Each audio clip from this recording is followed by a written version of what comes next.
abîme parce que c'est suite à la première campagne Mail qu'on a fait chez nous. J'envoyais un retour d'expérience à la population test et j'avais demandé à quelqu'un s'il pouvait m'aider à rédiger le mail. Et en fait, j'étais un peu pressée, stressée. Enfin voilà, je n'avais pas pris le temps. J'ai fait un transfert du mail qui m'a été envoyé. J'ai mis tout le monde dans la boucle, donc il y avait à peu près 80 personnes. J'ai pas fait attention, j'ai pas changé l'objet d'email qui disait pour avis, pour retour d'expérience à la population truc, qu'en penses-tu? Et dans l'adresse email, du coup, dans le corps du mail, j'ai copié une adresse mail, enfin bon, de quelqu'un, enfin, et j'ai envoyé ça à ces 80 personnes. Et donc Arthur m'a répondu, alors moi je pense qu'il faudrait peut-être modifier ça, et ça, etc. Parce que l'email, l'objet demandait pour avis. Et j'ai jamais eu de réponse d'une seule des 80 personnes à qui je proposais de continuer, de me faire un retour, etc. Donc clairement, pas une franche réussite. Alors, à qui vous passez la patate, Julie? Eh bien, je passe la patate à Gaël. Quel est mon pire email du coup envoyé, j'imagine c'est évidemment le fameux reply to all qui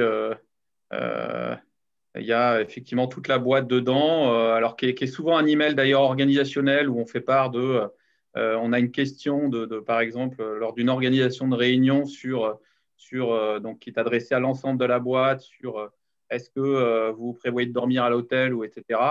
Et puis vous faites un malheureux reply to all en expliquant à tout le monde que vous allez dormir à l'hôtel, que vous avez pris la chambre 507, donc bien évidemment que vous arriverez le soir par le train de je ne sais pas quelle heure, que vous repartirez le lendemain.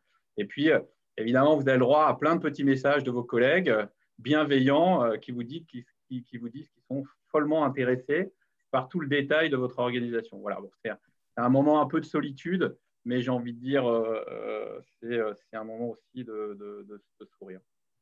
Allez, je vous laisse passer la main pour une dernière anecdote, Gaël. Allez, Julie, à toi. Eh bien, écoutez, moi, c'était un peu moins drôle. C'est des échanges d'emails que j'ai pu avoir par le passé avec mon manager. Et effectivement, voilà, juste avant mes congés, j'ai eu le bonheur d'ouvrir un de ces mails assez négatif et agressif. Et du coup, je n'ai pas passé des très, très bonnes vacances. Et j'ai eu la bonne idée d'ouvrir ce mail à 20 h le soir avant de partir parce que, voilà, professionnellement, je voulais être pro et je n'aurais pas dû ouvrir ce mail. Voilà, je me passais des très bonnes vacances. Effectivement. Voilà. Eh bien, je pense que tout le monde a eu le temps de nous rejoindre. Bonjour à tous et à toutes. Alors, je vous informe pour info que le webinaire sera enregistré. Vous avez dû recevoir un petit message normalement en vous connectant, mais c'est important que vous le sachiez. Il y a un onglet de discussion. C'est là-dedans qu'on posera les questions. Donc, n'hésitez pas. Le but, c'est que ce soit aussi un retour d'expérience, puis un partage sur toutes les questions que vous pouvez avoir sur comment chacune des entreprises a pu faire changer les pratiques numériques. Donc, n'hésitez pas à y mettre des questions. Je l'ai sous les yeux et je m'occuperai de les rediriger vers les participants et participantes. L'agenda qu'on aura aujourd'hui, 5 grandes questions que je voudrais qu'on essaie d'éclairer. Essayer de comprendre pourquoi, en fait, déjà, stratégiquement, c'est intéressant de se creuser le sujet des usages numériques. On parle beaucoup d'outils, on parle beaucoup de techno, de Zoom, de Teams, de Slack, etc. Mais finalement, pourquoi les usages et la façon dont on s'approprie, c'est intéressant. Ensuite, on essaiera de creuser et de voir comment concrètement la méthodologie qu'on a déployée, ça s'est passé dans chacune de ces 3 entreprises. Quels résultats on a obtenus? Quels conseils on peut vous donner avec un peu de recul sur les choses qui fonctionnent, les choses qui sont difficiles? Le but, c'est que ce soit aussi très, très éclairant sur le challenge que ça représente. Et enfin, on ouvrira un peu la réflexion vers un mode de travail qui est de plus en plus hybride. Finalement, cette mesure des usages numériques et cette régulation, est-ce qu'elle a un sens et comment elle se projette dans l'avenir? Alors, pour démarrer, j'aimerais déjà vous montrer un petit peu nos panélistes. Et j'aimerais démarrer avec Benoît. Benoît qui est directeur régional d'Alcaïl de France. Bonjour Benoît. Bonjour à tous. Bonjour à tous. Je voudrais savoir ce qui vous a motivé finalement, il y a un peu plus d'1 an, c'était d'ailleurs justement au retour du Covid, à vous dire, en fait, on va accélérer la campagne Mail-Loop et on va s'attaquer au sujet des usages numériques. Essentiellement, en fait, ça a trait à l'écoute de nos collaborateurs, de nos techniciens. Je ne sais pas si tout le monde connaît Dalkia, mais Dalkia, en fait, on intervient on va dire globalement dans le domaine de l'entretien et de l'exploitation des installations de chauffage chez nos clients. On est dans le domaine des services énergétiques. Et nos techniciens donc, sont sur place, sont sur le terrain, en contact en permanence avec les clients. Et en fait, en les écoutant, on s'est aperçu que beaucoup d'entre eux, et notamment les managers, ce qu'on appelle de première ligne, c'est-à-dire le manager qui encadre une dizaine de techniciens sur le terrain, étaient très souvent complètement submergés de mails. Et donc, le tout se faisant évidemment au détriment à la fois de leur qualité de vie, de leur capacité à encadrer les techniciens, à s'adresser aux clients. Bref, une très forte pression. Et on s'est dit, effectivement, il faut faire quelque chose. Voilà la première vraiment prise de conscience très, très forte sur le sujet. Et vous aviez essayé d'autres choses avant ou c'était une première? Alors, on a essayé les incantations, ça n'a pas très bien marché, hein, voilà. Oui, de dire, bon, il faut faire attention à l'envoi de mails, il faut, etc. Et très honnêtement, ça marche pas beaucoup, en fait. J'imagine. Alors, Florence, vous êtes associée, membre du COMEX de Mazars France, en charge de la data et de la transformation, si je ne m'abuse. De votre côté, donc, justement, ce travail sur les usages numériques, quelle en a été un petit peu la source et puis quel est l'intérêt pour Mazars? Alors, quelle en a été la source? Je dirais une prise de conscience à la fois collective et individuelle. Alors, collective parce qu'on mène depuis plusieurs années maintenant des sondages réguliers auprès de nos collaborateurs sur leur bien-être, leur niveau de bien-être dans leur travail chez Mazars et le besoin de déconnexion. La surcharge permanente de mails était vraiment systématiquement remontée, et ce, quelle que soit la période dans l'année, puisqu'on a certaines de nos activités qui sont assez saisonnières, mais quelle que soit la période de l'année, en fait, ces sondages remontaient ça. Et puis, à titre individuel et personnel, et c'est aussi pour ça que je me suis engagée sur le sujet, comme le disait Julie, je crois tout à l'heure, moi, je vis au quotidien ces impacts nauséabonds des mails désagréables qui arrivent et qui peuvent nous pourrir soit une semaine de vacances, soit une soirée. Moi, c'était hier soir le dernier. Et en effet, je n'aurais jamais dû le regarder à 22 h. C'était une très mauvaise idée. Et du coup, j'avais vraiment cette prise de conscience progressive. Il faut faire quelque chose, il faut qu'on essaye. Et à l'échelle, nous, de Mazars, pourquoi mobiliser l'organisation? Nous, on n'a pas de machine, on n'a pas d'équipement à entretenir chaque jour. Notre principal asset, ce sont des femmes et des hommes. On vend de la prestation intellectuelle. Donc, il faut qu'on prenne soin de nos collaborateurs. C'est notre obsession. Et comme c'est ce qu'ils remontaient, il fallait vraiment qu'on agisse. Et le stress numérique, justement, dans le métier d'auditeur, c'est quelque chose qui est omniprésent un petit peu? Alors, évidemment, et on en parlera plus tard, les dashboards illustrent bien que je l'évoquais sur nos activités de conseil, c'est plus lissé, mais sur les activités d'audit, il y a des vrais pics d'activité et d'interaction en interne et en externe avec tous nos clients, donc vraiment à 360 degrés. Et donc oui, tout le monde le sait, le métier d'auditeur est réputé pour être très intense en termes de charge de travail, de mobilisation, d'engagement, et toutes ces interactions mail avec les clients et en interne avec les différentes équipes, c'est évident que c'est le premier symptôme en fait que l'on voit et que l'on constate, donc qu'il faut traiter si on veut améliorer la qualité de vie au travail de nos collaborateurs. Merci Florence. Alors Gaëlle, vous êtes directeur commercial de Candia. Chez Candia, alors quel a été le déclic qui a lancé cette réflexion sur les usages numériques? Alors d'abord, Candia, c'est comme on est présent dans les hyper et les super, c'est un peu plus connu, j'ai envie de dire, j'imagine des gens autour de la table qui en consomment. Donc nous, on fait du lait, du beurre et de la crème d'ailleurs aussi. Et en fait, Candia, on a eu un changement on a opéré un changement de gouvernance en 2017, c'est-à-dire que on a eu une nouvelle équipe dirigeante qui est arrivée, et assez rapidement, on a déployé ce qu'on a appelé des groupes cubes. En fait, l'objectif de groupe cube, c'était de mettre en place des groupes multi-services qui travaillent ensemble sur des sujets qui étaient des sujets prioritaires pour la boîte, avec un cadre qui est un cadre très libre. En fait. Parmi les sujets prioritaires qu'on a identifiés, il y en avait 5 ou 6, dont le sujet du temps nouveau, du temps libre, ou du temps qui est mal occupé. Enfin, vous l'appelez un peu comme vous voulez, mais voilà, évidemment, les pratiques du numérique étaient un sujet central du fait d'avoir plus de temps disponible. Et donc, on a adressé ce point-là. Donc, c'était un groupe cube d'ailleurs dont j'avais la responsabilité, puisqu'il y a un management un peu transversal d'un des membres du comité de direction. sur chacun des groupes cubes. Et avec l'équipe, on a cherché pendant 1 an, ça a été assez long d'ailleurs, des solutions. On a été pas mal aidé par une enquête Great Place to Work qui nous a effectivement donné un peu de feedback sur le fait qu'il y avait un énorme ras-le-bol. Alors qu'on sentait qualitativement au contact des différentes équipes, mais là, ça a permis un peu de rationaliser les choses. Il n'empêche que c'était vraiment une enquête à un instant T, et que les enquêtes Great Place to Work, on en a tous les 3 ans, qu'au moment où on l'a, évidemment, c'est le temps d'avoir le feedback, c'est des données qui ont 6 mois ou 1 an. Et donc, on s'est dit qu'il fallait qu'on adresse ce point-là, et 2, qu'on ait du sourcing de manière beaucoup plus régulière. Et évidemment, le gros enjeu pour nous, c'était la prise de conscience. En fait, on s'est dit qu'on arriverait à faire évoluer les pratiques autour du numérique, autour de la prise de conscience.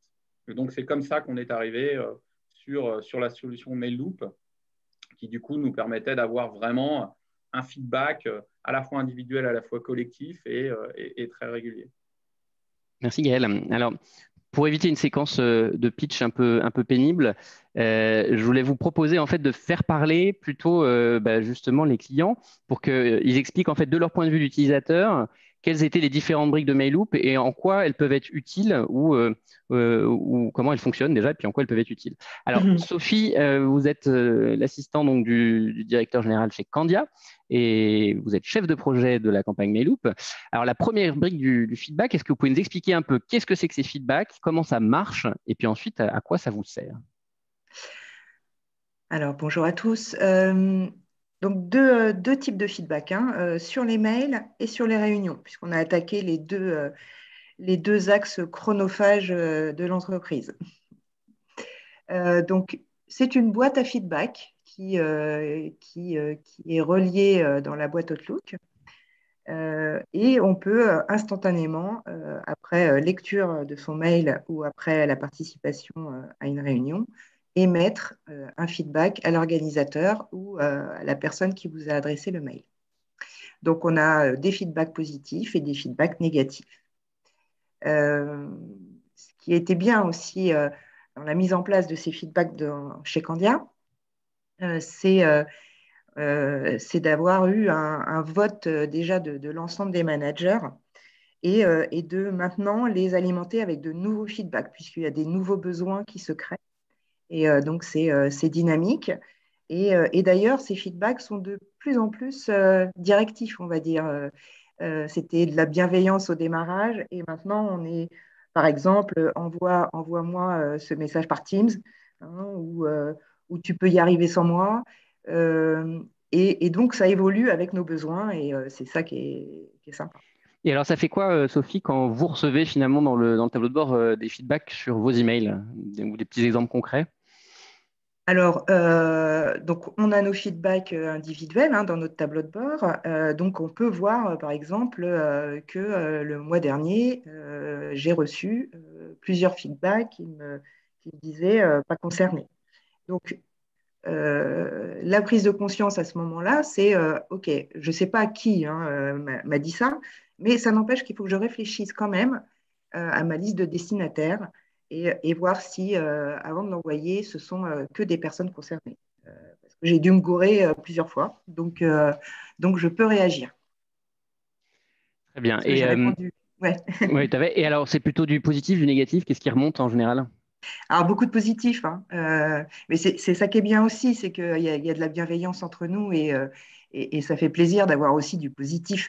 Mais c'est vrai qu'on s'attarde, il faut s'attarder sur le négatif. C'est là où il y a plus de choses à réfléchir et il faut trouver la solution. Très bien, merci Sophie. Alors, pour nous, le deuxième pilier qu'on trouve intéressant chez MailLoop, donc là, c'est le côté qualitatif, c'est aussi le côté quantitatif. Alors, je vois que Julie Récal a mis ses lunettes d'auditrice de senior manager pour nous parler chiffres. Julie, en fait, à quoi ça ressemble ce tableau de bord? Et côté un peu descriptif, puis pareil, en quoi toi, ça t'est utile? Alors là, le tableau de bord, en fait, il est à 2 niveaux. Enfin, en tout cas, nous, il y a 2 niveaux qui nous intéressent là-dedans. Il y a un niveau individuel et un niveau institutionnel, on va dire. Donc, individuel, donc, chaque collaborateur qui fait partie de la campagne a accès à ce tableau de bord. Et on a défini avec Mailloop les indicateurs qui nous semblent importants en fait, de communiquer à nos collabs.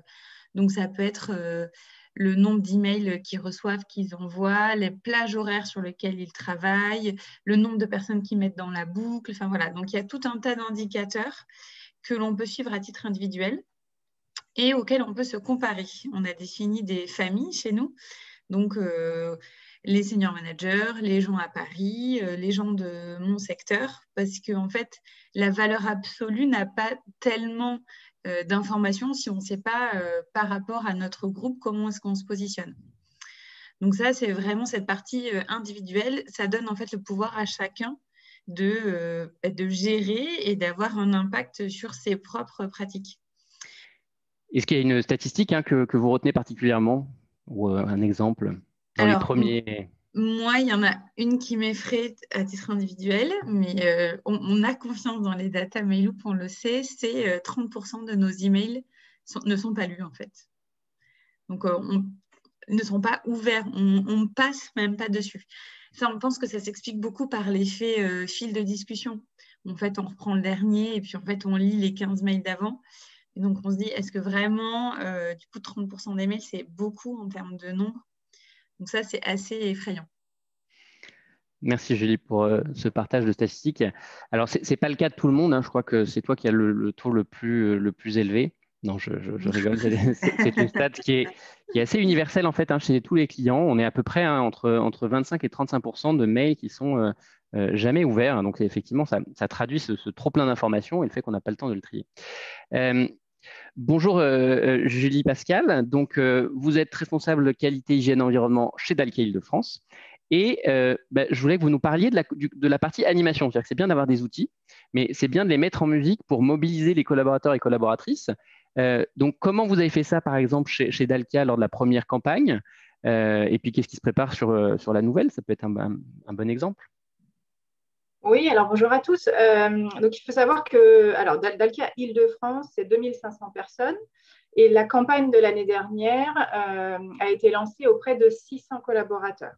D'accord, donc 600 collaborateurs sur la région qui touchent à la fois des managers mais également des équipes support. Et donc, sur cette première campagne, nous avons, donc bien sûr, sur les conseils d'Arthur et de l'équipe Mailloop, organisé toute une séquence de communication et d'animation de ce projet. Donc, la première chose, c'est que nous avons décidé de lancer des challenges, en fait, tous les mois, sur une période de 4 mois, afin de vraiment donner envie aux gens aussi de participer et puis de s'engager sur des thématiques d'importance. Donc, ces 4 challenges tous les mois ont ciblé donc, les feedbacks, bien sûr, un premier challenge avec un podium de personnes qui déclaraient le plus de feedback, qui émettaient le plus de feedback vers les autres, comme l'a expliqué Sophie. Un deuxième challenge au mois d'août, porté sur la déconnexion, d'ailleurs avec comme sponsor Benoît Guillain, voilà. Sujet important, la déconnexion, surtout au mois d'août, surtout pendant les vacances. Un troisième challenge au mois de septembre sur la parole 2.0, donc sponsorisé par notre directeur communication, qui du coup a vraiment focalisé sur tous les moyens de communication, les canaux de communication, c'est le vrai sujet du moment chez nous, ces canaux de communication. Donc, comment communiquer autrement que par les mails. Et donc, bien sûr, la parole 2.0, le challenge, c'était celui qui émettait le moins de mails sur le mois. Et le dernier challenge du ciblage, donc là, on en a tous un peu parlé, c'est vraiment les destinataires. C'est comment je fais pour bien cibler mes destinataires sur le mail que j'envoie. Donc, 4 challenges rythmés par un lancement avec des vidéos de sponsors qui ont été organisées et tournées avec l'aide d'Arthur et de son équipe. Donc, les 4 sponsors qui ont été désignés étaient 4 membres de notre CODIR. Et chaque mois, pour animer les challenges, nous avons avec Arthur organisé des webinaires. Donc, un webinaire par mois sur le thème du challenge, donc avec un rappel peut-être des chiffres, et puis pas mal de coaching. C'est ça qui a été apprécié sur 3 quarts d'heure, 1 heure de mémoire. Voilà, 3 quarts d'heure, 1 heure, on était entre 60 et 70 personnes. environ 10-15% des participants. Et on a pu échanger sur comment est-ce que je peux, moi, participer à ce challenge et le réussir. Et je dirais que le challenge le webinaire challenge qui a vraiment marqué tout le monde, c'est le webinaire des destinataires et du ciblage. Parce qu'Arthur a vraiment insisté sur, voilà, moi personnellement, pourquoi est-ce que je mets une personne en copie? Ou quand je suis destinataire d'un mail, pourquoi la personne m'a mis elle-même en copie? Et en fait, c'est vraiment dans la perception individuelle de l'envoi d'email et du sens que l'on donne. Et c'est un vrai sujet du moment. Merci Julie. Alors avant de parler un peu des résultats, j'avais juste des petites questions sur comment on peut ouvrir un peu le capot et montrer comment on a fonctionné. Sophie, par exemple, on a fait ça en mode équipe projet. Donc, quelles compétences, quelles personnes on essaie d'impliquer et comment vous faites pour embarquer justement ces fameux sponsors du CODIR? Alors, on a créé ce groupe projet avec plusieurs personnes dans différents services. Par exemple, la RH, qui est pour nous le socle de la prise en compte et en charge de la problématique, avec les affaires sociales aussi, pour que tous nos représentants du personnel soient dans l'aventure. On a aussi associé des personnes de la communication interne, puisqu'on utilise l'intranet aussi pour échanger avec l'ensemble des collaborateurs de Candia. Donc, il y avait le sponsor, Gaël. Et puis, ça évolue parce que pour le lancement, l'équipe projet est nécessaire. Mais on en parlera peut-être un peu plus tard. Mais il faut relayer après l'engagement, enfin, l'ensemble des collaborateurs. Et pour cela, il faut qu'il y ait une proximité et on passe après une animation par équipe qui commence chez nous et je crois que ça marche plutôt bien comme impulsion. Tout à fait. Alors, on a expérimenté aussi autre chose du côté de Mazars, puisque Julie, on avait fait une session de formation à la Mail Academy. Alors, qu'est-ce que vous en avez pensé, un petit partage d'expérience avant de démarrer la campagne, en fait? Oui, nous, ce qu'on a fait, c'est qu'on a choisi une équipe métier pour créer ce groupe projet et une personne RH. Et effectivement, les membres de l'équipe projet ont suivi une formation Mail Academy sur comment devenir un professionnel et un leader des usages du numérique. Et en fait, ça nous a vraiment permis d'avoir une très bonne base, en fait, déjà de connaissances pour arriver un peu avec un filtre de lecture sur les différents chiffres, analyses. Enfin, voilà, ça brasse quand même beaucoup de données et l'idée, c'est de pouvoir les exploiter. Et en fait, cette formation-là, elle nous permettait vraiment ça. Elle nous permettait de comprendre les croyances qu'on pouvait avoir derrière ces usages. Enfin, voilà, ça nous a donné vraiment une très bonne base en fait, de connaissances sur le sujet du numérique. Merci Julie. Alors, je vous propose de parler. Alors, n'hésitez pas, toujours si vous avez des questions dans le chat, je l'ai sous les yeux, donc prenez la parole et hackez le fil. Maintenant, on va parler un peu des résultats. Alors, Benoît, très concrètement, est-ce que la parole, elle s'est libérée sur les usages du numérique? Oui, je crois qu'elle s'est vraiment libérée. Et d'abord, enfin, ça a été dit tout à l'heure, ça s'est fait déjà au moment de la conception des feedbacks. Ça, c'était un point très important. Effectivement, se réunir pour travailler sur finalement quels sont nos feedbacks, nous, que l'on estime pertinents. Ça permet déjà finalement de dédramatiser un petit peu le sujet. Je dirais le deuxième enjeu aussi, ça a été pour nous de dire que vraiment l'impulsion, moi j'ai souhaité qu'elle parte vraiment du CODIR et que moi-même je sois très, très impliqué, très visible sur ce sujet, parce que c'est clairement pour moi la meilleure façon de libérer justement cette parole. C'est-à-dire, c'est pas simplement, il y a toujours une part un petit peu au départ d'appréhension en se disant, mais tiens, mais si j'envoie un feedback à mon chef, comment il va le prendre, etc. Une forme de retenue un peu, on va dire, de pudeur. Et donc, l'importance en fait que ce soit le directeur de la région qui dise, moi-même, je m'applique cela et de manière effectivement à intégrer donc l'ensemble de toute la chaîne hiérarchique me paraît un point très important. Et donc oui, ça a libéré vraiment, je crois, la parole autour de cela. Et maintenant, l'enjeu, évidemment, c'est de l'étendre à une population plus grande. C'est comme le soulignait Julie, on est en région 2500, un peu plus de 2500 personnes. Donc, il faut aller très loin en fait dans le déploiement de la solution. Et Florence, chez vous, alors, est-ce qu'il y a un début de changement, de prise de conscience, justement, à haut niveau, au sein des associés? Alors, oui, et puis en fait, pas que à haut niveau. Moi, je m'amuse encore beaucoup de voir. Alors, j'ai découvert récemment certains collaborateurs qui ont mis dans leur signature de mail interne pensez à me laisser un feedback avec le lien vers l'add-on Mailloop, ce que je trouve top parce que ça montre qu'ils sont hyper ouverts au fait de recevoir du feedback et qu'ils ont envie de recevoir du feedback. Et de la même façon, on voit la parole se libérer. Et moi, j'entends certains associés directement me dire alors, c'est marrant parce que je vois le mail passer, je les vois répondre. Et puis après, ils m'envoient un Teams, un WhatsApp ou un Skype pour me dire au fait, j'ai laissé un mail loop sur celui-là parce que franchement, je trouvais qu'il y avait trop de monde en copie ou franchement, je trouvais que le mail ne servait à rien, etc. etc. Donc, c'est-à-dire, on est encore dans la phase où on est dans le déploiement, donc les gens s'approprient, apprivoisent la solution, mais je trouve qu'il y a un côté très ludique dans la façon dont ils s'approprient l'outil et ils osent en parler à côté, c'est-à-dire que ce n'est pas l'outil qui condamne et qui fait de la délation cachée parce que finalement c'est anonyme donc on ne sait pas et on peut se lâcher. On voit que en fait, ça encourage à parler de ce mail, il est arrivé trop tard, ce mail, il y avait trop de gens, le ton n'était pas correct, ça m'a stressé toute la nuit, par exemple, hier soir, etc., etc.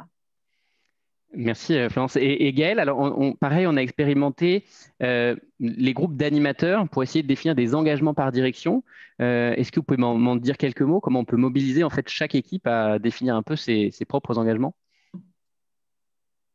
Oui, du coup, là, on est vraiment sur la notion d'ownership et puis aussi de partage, quoi. C'est-à-dire qu'on s'est dit que du coup, qu'il fallait qu'on définisse un certain nombre de sujets et qu'on adresse les sujets les uns derrière les autres. Et du coup, on a fait des challenges. Et ça a été une première partie du travail en se disant, en fait, à l'intérieur du projet un peu global qu'on avait défini comme étant le temps utile, il y avait un certain nombre de sous-projets qu'il fallait qu'on adresse. Et donc, on a là aussi, avec un double enjeu qui était un enjeu à la fois d'adresser, j'ai envie de dire, les sujets qui étaient des sujets importants dans la notion de temps utile, de libération du temps, de pression sur effectivement les outils du numérique, et à la fois la notion de se dire il faut qu'on intègre un maximum de sponsors pour avoir un maximum de chances qu'on ait des relais sur le déploiement des solutions au sein de l'équipe et une appropriation aussi des projets. Et donc, ça a été un peu ce double enjeu qu'on a géré à travers notamment ce système d'ateliers ou de challenge. Ok. Et alors, si on essaie de prendre un peu de recul pour conseiller ceux qui veulent se lancer dans une telle aventure, Benoît, selon vous, il faut plutôt se donner des objectifs qualitatifs, quantitatifs. Qu'est-ce qu'on doit se donner un peu comme ambition pour réussir à embarquer et à l'inverse, à ne pas être déçu non plus du résultat? Moi, je dirais, dans cette première phase où il faut que finalement l'outil soit utilisé et que les gens adhèrent en fait à l'outil, je ne suis pas forcément hyper favorable sur des objectifs très quantitatifs. Il faut vraiment faire comprendre la démarche, il faut que les gens adhèrent à la démarche. Et après, une fois que la démarche est, je dirais, rentrée dans les mœurs en quelque sorte, peut-être qu'on peut effectivement viser des objectifs quantitatifs. Mais déjà, l'enjeu clé, c'est l'adhésion, premier point. Deuxième point, qui est en tout cas un sujet que moi, je souhaitais vraiment qu'on mette en place dans la région, c'est aussi d'objectiver ce flux de mails. Parce qu'en fait, ce que permet de voir Mailloop, c'est qu'on a un niveau de sensibilité au nombre de mails et à l'agacement face aux mails qui est très différente d'une personne à l'autre. Et donc, l'outil permet aussi d'objectiver. Donc, pour objectiver, il ne faut pas que les gens se disent « Ah mince, dans mon objectif, il faut que je fasse cette semaine 50 feedbacks, etc. » Non, il faut vraiment que les choses soient spontanées, soient livrées. Et après, effectivement, on peut faire de la pédagogie. Et peut-être, dans un troisième temps, aller vers des objectifs quantitatifs. Ok. Alors, tout n'est pas toujours facile. Moi, je voudrais aussi garder un peu de temps pour débriefer et voir ce qu'on a appris ensemble des campagnes qu'on a menées. Julie, par exemple, qu'est-ce qui a été le plus dur chez Mazars? Qu'est-ce qu'on a tenté qui a fait flop? Est-ce qu'il y a des exemples un peu aussi de choses qui sont plus complexes à mettre en place? Nous, ce qui a été plus complexe à mettre en place, je pense que c'est à ça que vous faites référence, c'est toute la partie IT. Parce que, bien évidemment, alors Mailou, c'est très sécurisé, on est rassuré par les contrats, les clauses, etc. On sait qu'il n'y a pas d'accès au contenu d'email, etc.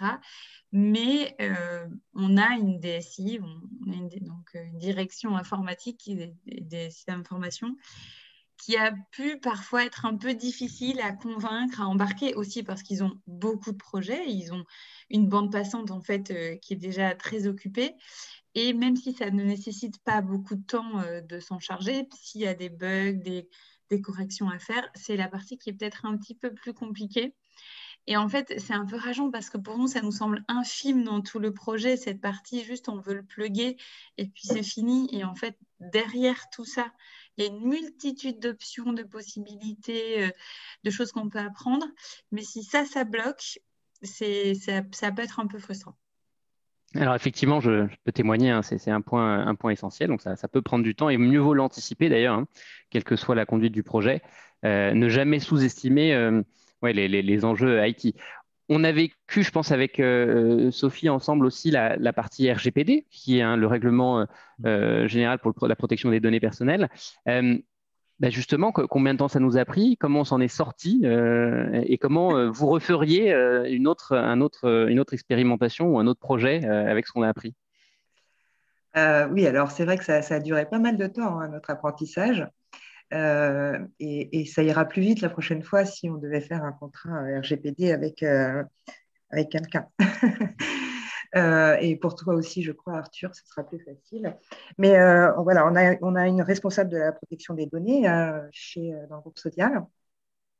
Et, et c'est ce qui nous a permis aussi d'être plus rassurés et de vendre la solution à tous les collaborateurs, tout en sachant que nous, on était bien dans le cadre de la RGPD. Donc, c'est hyper important. L'anonymat dans ce cadre-là est important.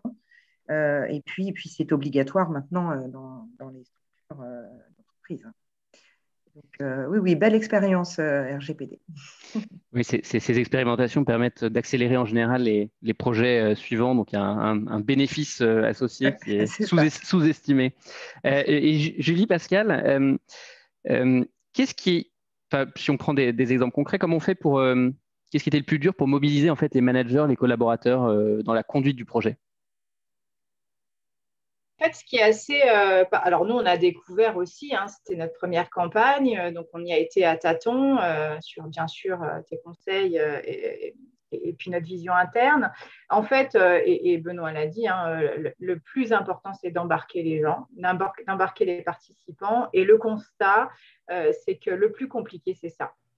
Pour nous, au-delà du sujet IT qu'évoquait Julie, le plus compliqué, c'est d'embarquer. Donc, embarquer, c'est quoi? C'est bête, hein, mais c'est déjà de se connecter à l'outil. C'est de savoir aller chercher l'application, la connaître, la maîtriser, ne pas en avoir peur, puisqu'il y a le module feedback qu'on a vu, il y a le module statistique, et c'est de pouvoir à la fois y accéder et piloter ça.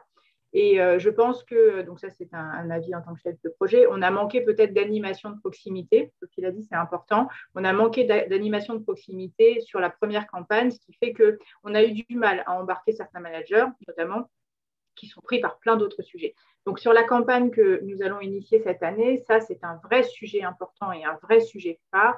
Nous allons vraiment faire en sorte qu'il y ait ce management de proximité dans les équipes, avec un management qualitatif, ça c'est important effectivement pour embarquer les gens, mais aussi un management par le chiffre pour avoir un peu une idée de comment se situe l'individu et l'équipe vis-à-vis des collègues en interne. Voilà, donc ça c'est important et c'est ce qui me semble essentiel dans la mise en place de cette démarche. Effectivement, ce qu'on a peut-être un tout petit peu sous-estimé, c'est de faire suffisamment de feedback, des feedbacks, je dirais, auprès des managers, pour leur montrer quelque part ce que l'on pouvait tirer de l'outil. C'est-à-dire que Ça a été très bien fait, d'ailleurs par ton intermédiaire, Arthur, au niveau du CODIR. Donc, ça a été extrêmement instructif.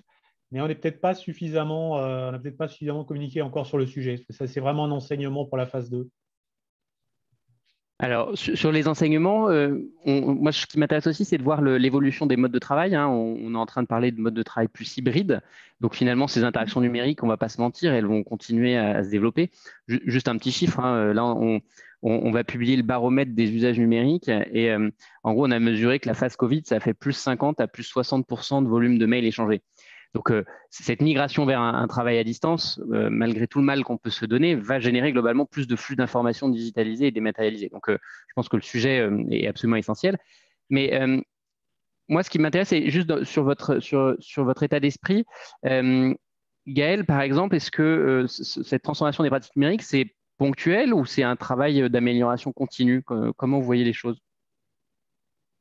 Non, enfin, évidemment que c'est un travail d'amélioration continue. Il y a un espèce de mal-être récurrent sur le fait, alors qui est effectivement, comme c'était dit, qui est exprimé d'une manière différente d'un collaborateur à l'autre, mais il n'empêche que le résultat, c'est quand même le même.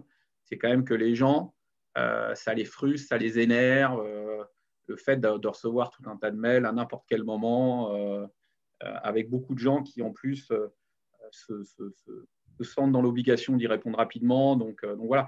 Moi, je voulais réagir sur un point, c'est-à-dire que nous, notre expérience, en tout cas, on a déployé Mailloop, on va dire, au début de l'année 2020. C'est-à-dire qu'au moment en fait, où on a déployé Mailloop, on est rentré en plein dans Covid/confinement. Et donc, avec une transformation totale de la manière dont on pouvait gérer nos relations. Et évidemment, le numérique a pris une place phénoménale. Il faut savoir qu'on était une entreprise qui, par exemple, ne poussait pas beaucoup au télétravail. Et donc, finalement, nos équipes n'avaient pas trop l'habitude d'être en distanciel. Et on est vraiment passé à un mode 100% distanciel, donc avec une transformation très, très importante. Du coup, ça a eu un impact assez fort parce que, effectivement, on a constaté, même si on mettait en place une solution à l'intérieur d'un projet pour nous aider à baisser le nombre de mails, le temps passé en réunion, etc. Il n'empêche qu'on s'est rendu compte que, on avait plus de mails.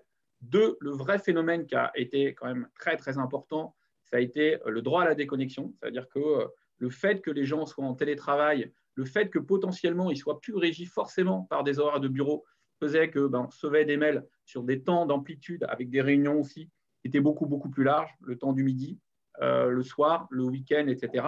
Et donc, finalement, il y a une forme de dérive des mauvaises pratiques numériques pendant cette période-là.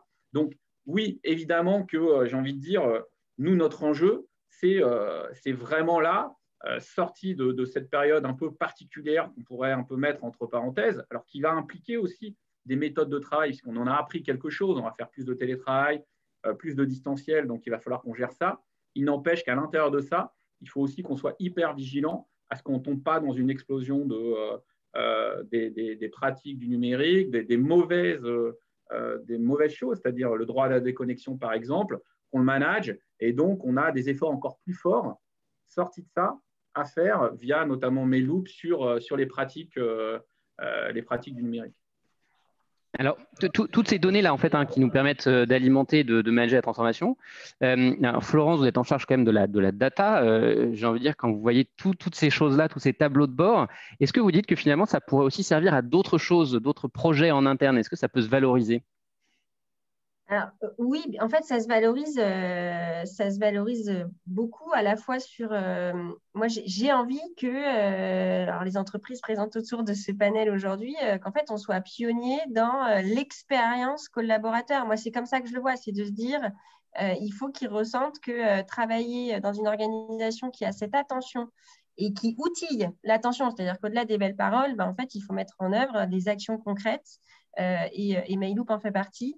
Le fait d'outiller pour raisonner les usages du numérique, éviter les dérives dont on a évoqué les travers et les impacts, en termes d'attractivité déjà et de marque employeur, je pense que c'est hyper important. Après, dans le développement, dans les trajectoires de carrière et dans l'image qu'on va donner à nos clients, à nos partenaires, à nos prospects. Les enjeux de responsabilité sociétale et environnementale, ESG, on appelle ça comme on veut, aujourd'hui, ils sont au cœur des préoccupations des uns et des autres et c'est un enjeu qui est grandissant, c'est flagrant.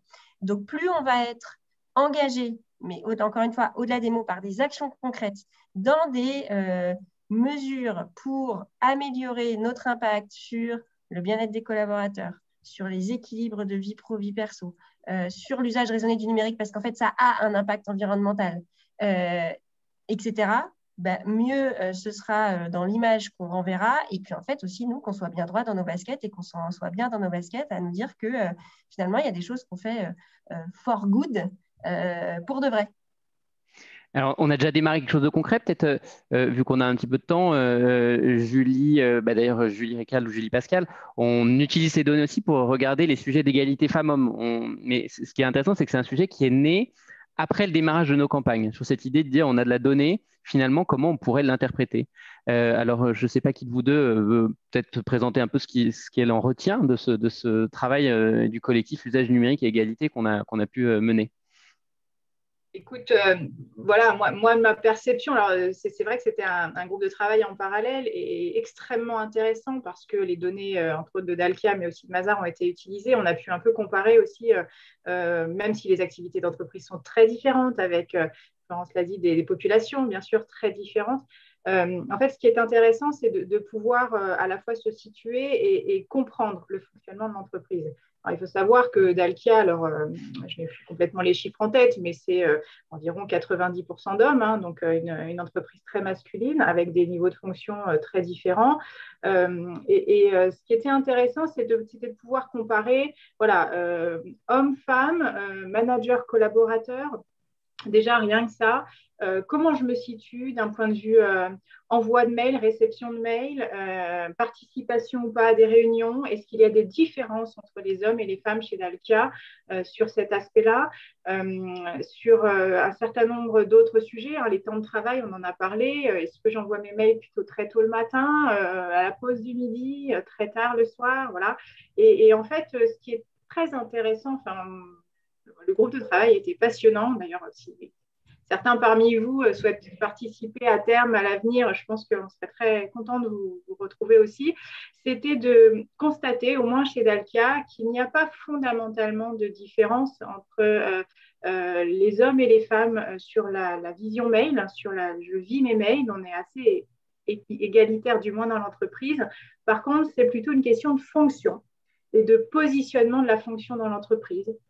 Et Benoît l'a dit, et notre constat, il est là, c'est que les managers de proximité, les premiers managers de l'entreprise sont vraiment la plaque centrale de réception de mails, d'envoi de mails.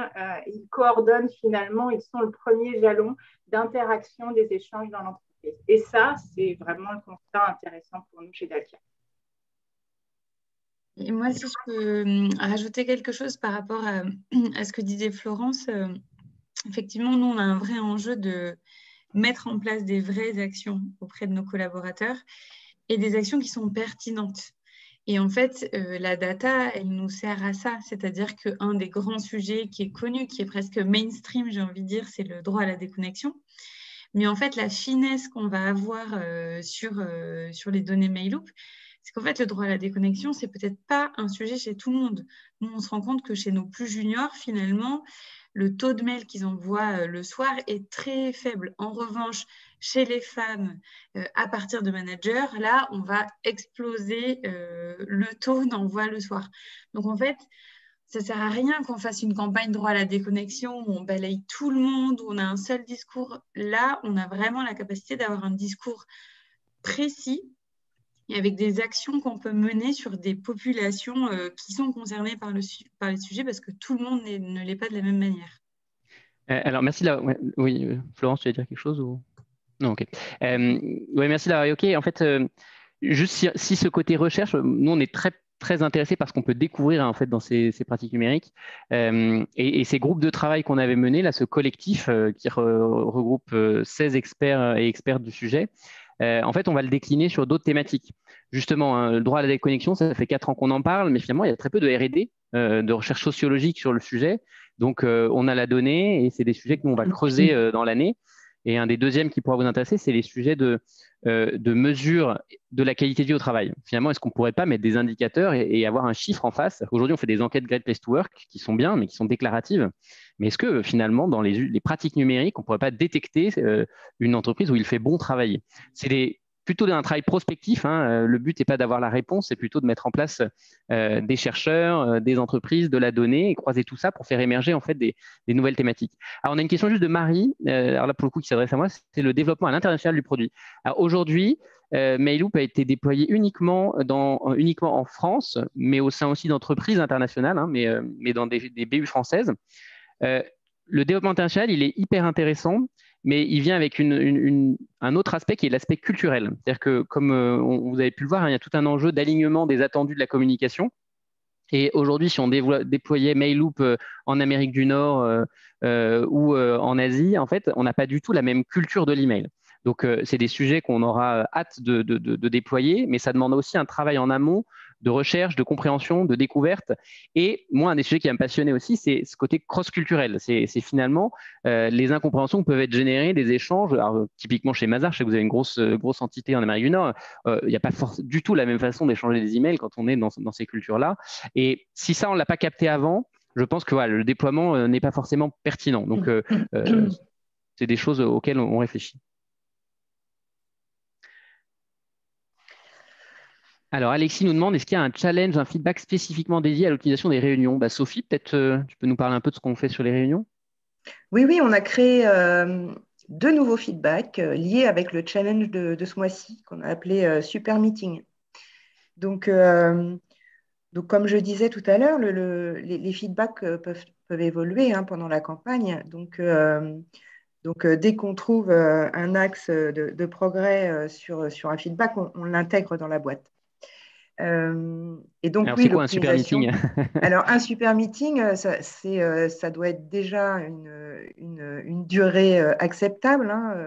Ça peut être 1 heure. Et quand c'est 1 heure, on fait 10 minutes de moins. Donc, on optimise sur le temps de la réunion.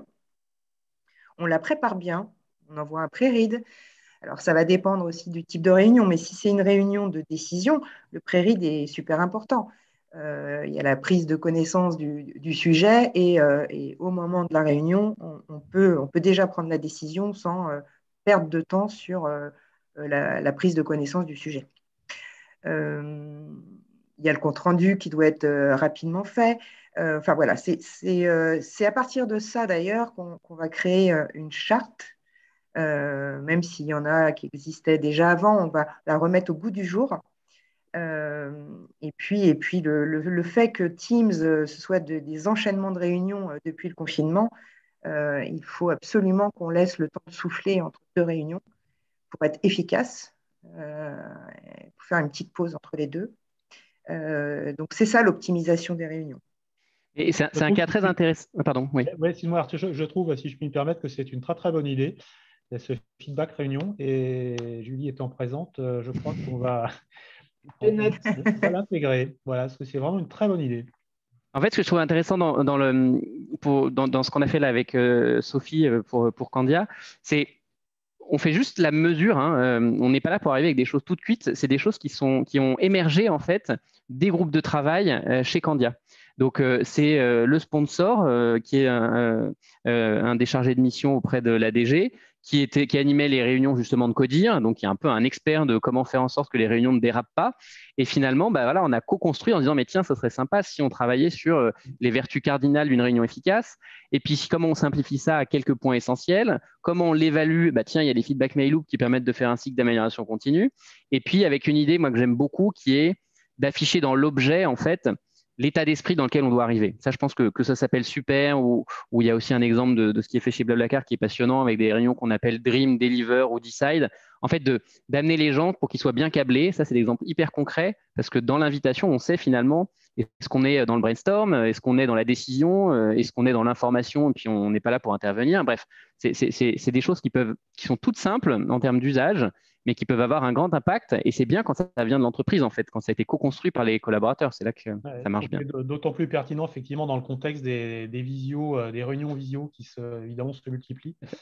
Vraiment très, très bonne idée. Alors, pour compléter, pardon Arthur, mais on avait aussi, que ce soit dans la totalité du projet ou plus spécifiquement dans les réunions, une forme de reward, c'est-à-dire que au-delà de la méthodo, l'idée c'était de se dire on divise par 2 le temps de réunion. Donc évidemment, ça implique un certain nombre de choses à mettre en place, ce que décrivait Sophie, c'est-à-dire des réunions mieux préparées, un ordre du jour, etc. Mais on a systématiquement, quel que soit d'ailleurs à la fois sur le projet Mail-Loop dans sa globalité, qui avait une vocation, en fait, au moment où on l'a présenté, à libérer du temps qu'on décernait, dont on disait aux salariés, le temps qui va être libéré, pour moitié, il sera pour l'entreprise, pour moitié, il sera pour toi, pour t'occuper de tes gamins le mercredi après-midi si tu as envie, pour bouquiner, pour aller faire du sport, enfin voilà. Et les réunions, ça a été la même approche qu'on a eue, c'est-à-dire qu'on a systématiquement eu une approche où on disait, voilà, il y a un reward, un sens, un but à tout ce qu'on met en place, c'est quand même de te libérer du temps pour ton bien-être perso. Alors, on a une autre question, oui, un autre exemple de Marie. Donc, effectivement, visiblement, en Allemagne, le droit à la déconnexion n'est pas trop un sujet. Donc, ça, c'est intéressant. C'est hyper culturel. Et effectivement, on a l'exemple d'Alan, qui est très connu.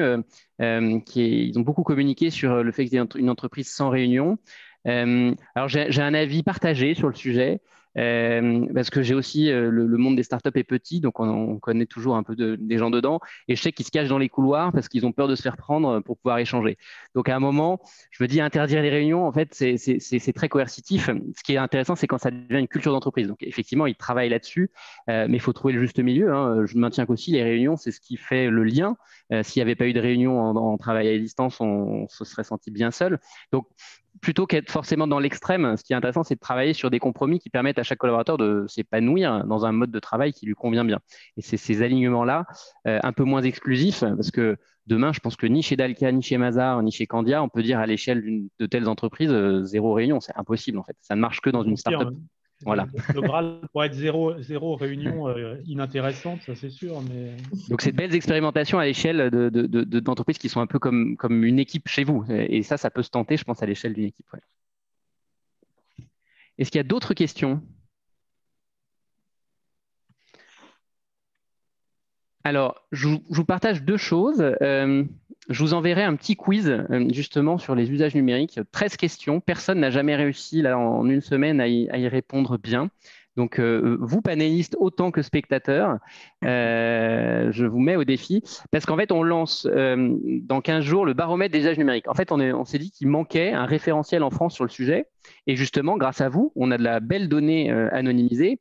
Et que si on veut faire avancer et faire changer les choses, il faut commencer à se donner un peu des benchmarks, en fait.